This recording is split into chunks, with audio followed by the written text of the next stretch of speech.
JIT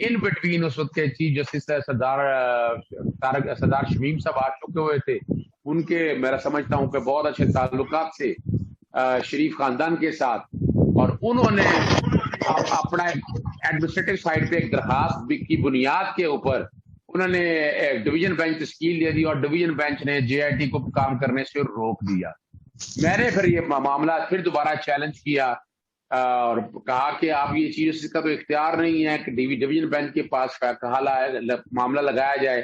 میں نے باقاعدہ آرڈر شیٹ کی ڈیٹیلیں لینا شروع کی. یہ صرف بتانے کا مقصد یہ ہے کہ کتنی بڑی جدوجہد ہے اور ہر جگہ کیا مسائل پیدا ہوئے.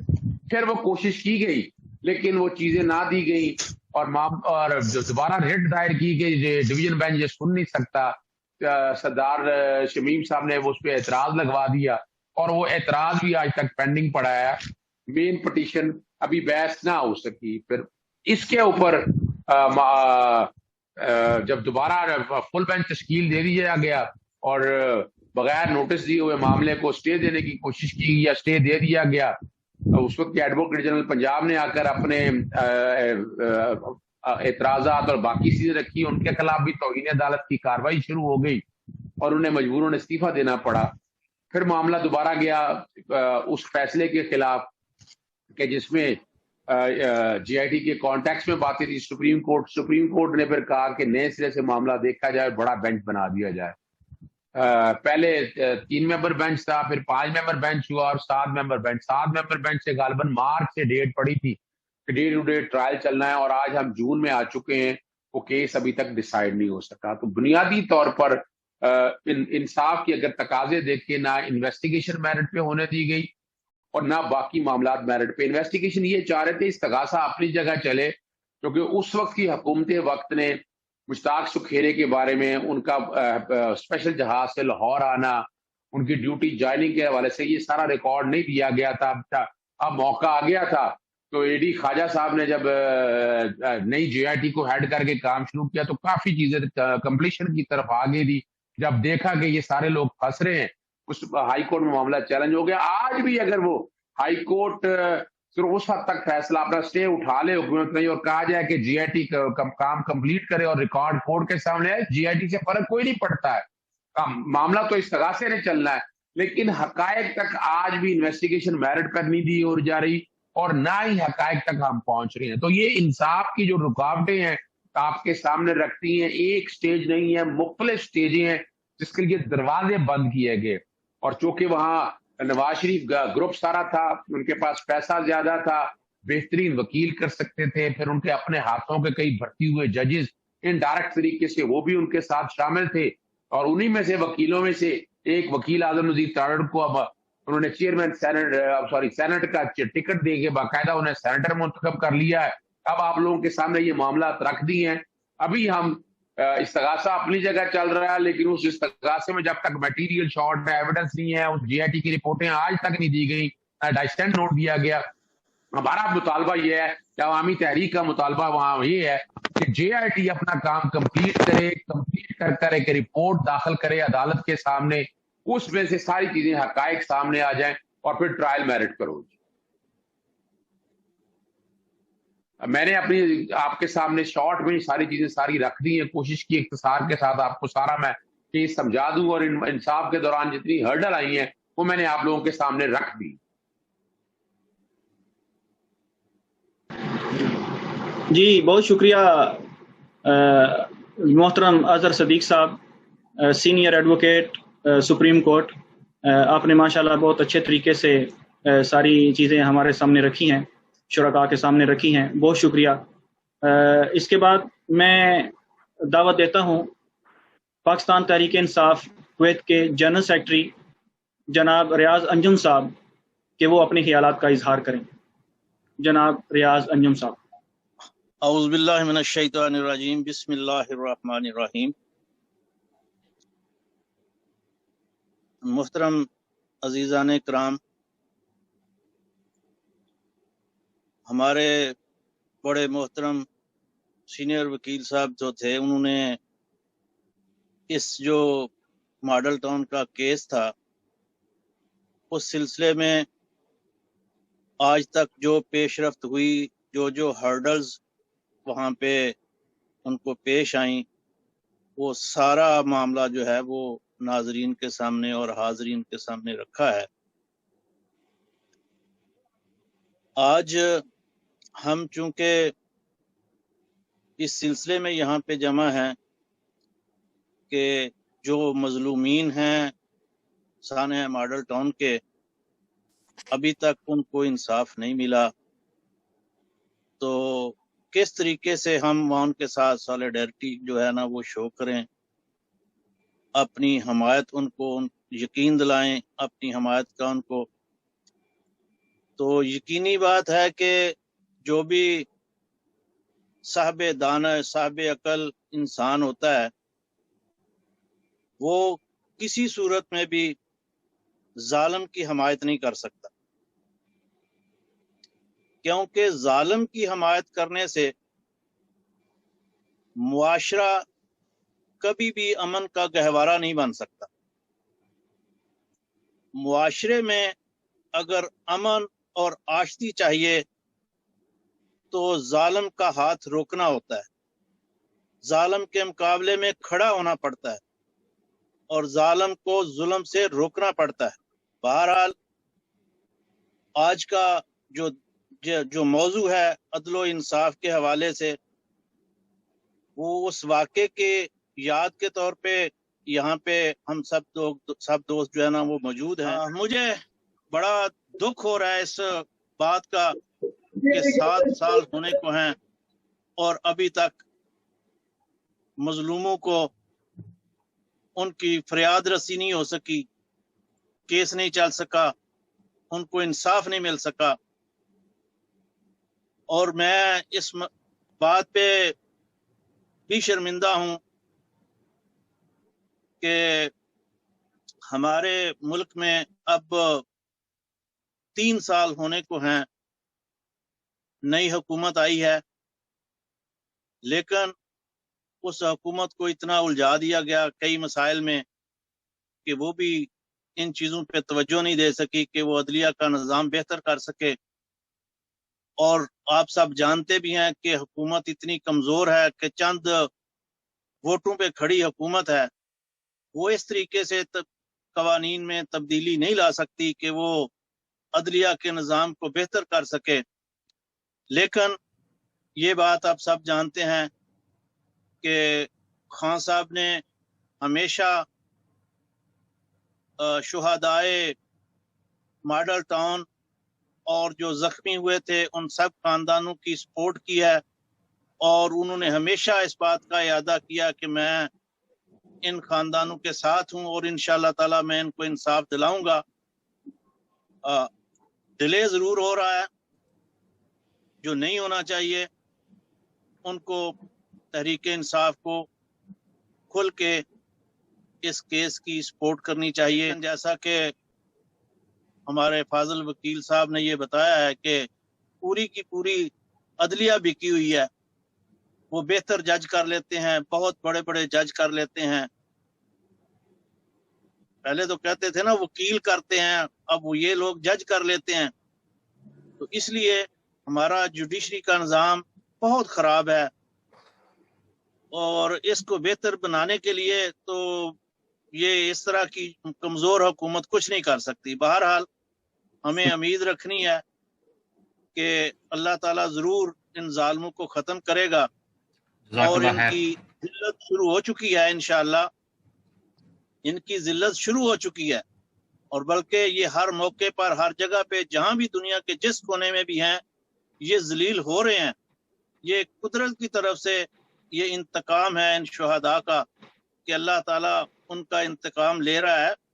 باقی انشاءاللہ ہم Tehreek Insaf P T I Kuwait ہر معاملے میں آپ لوگوں کے ساتھ ہیں انشاءاللہ، اور ہر جگہ آپ کے ساتھ کھڑے ہوں گے ان مظلوموں کو ان کا حق دلانے کے لیے۔ جزاک اللہ خیر۔ ریاض انجم صاحب بڑے آسان انداز میں شہداء کے لواحقین کے ساتھ اظہار یکجہتی کر رہے تھے۔ اب میں دعوت دیتا ہوں جناب محترم ڈاکٹر جہاں زیب عثمان صاحب، اے این پی کویت کے صدر ہیں، تو جناب ڈاکٹر جہاں زیب صاحب اپنے خیالات کا اظہار کریں گے. بسم اللہ الرحمن الرحیم. سب سے پہلے تو آپ دوستوں کا، آپ کے فورم کا اور آپ کے آرگنائزیشن کا بہت بہت شکریہ، خصوص طور پر ہمارے پیارے لاڈلے شاہ جی صاحب کا. انہوں نے دعوت دی ہے، اور یقیناً کووڈ کے اس حالات میں یہی ایک آپشن بچا ہے جس پر ہم ویبنار میں یا دوسرے جو سوشل میڈیا کے پلیٹ فارم ہے اس پر بات کر سکتے.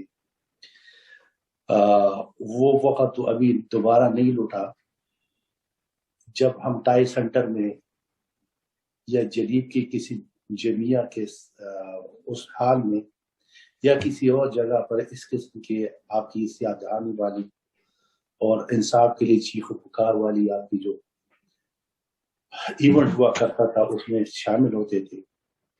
مگر پھر بھی آپ لوگ داد کے قابل ہیں، اور سارے پاکستانی کمیونٹی کویت میں یقیناً آپ کے اس عمل کو بڑے قدر کی نگاہ سے دیکھتے ہیں کہ آپ کی نظر میں اور تقریباً شاید سارے کمیونٹی کی نظر میں، سارے پاکستان انسانیت کی نظر میں جو ظلم اور بربریت اور اس واقعے کے ایک ظلم کی جب بات ہو جاتی ہے اس پر آپ لوگوں کا جو کام ہے اس کی یاد دہانی کے لیے، انصاف کی طلب کے لیے آپ کی کوشش ہمیشہ یاد رکھی جاتی ہے اور اس کو اپریشیٹ کیا جاتا ہے.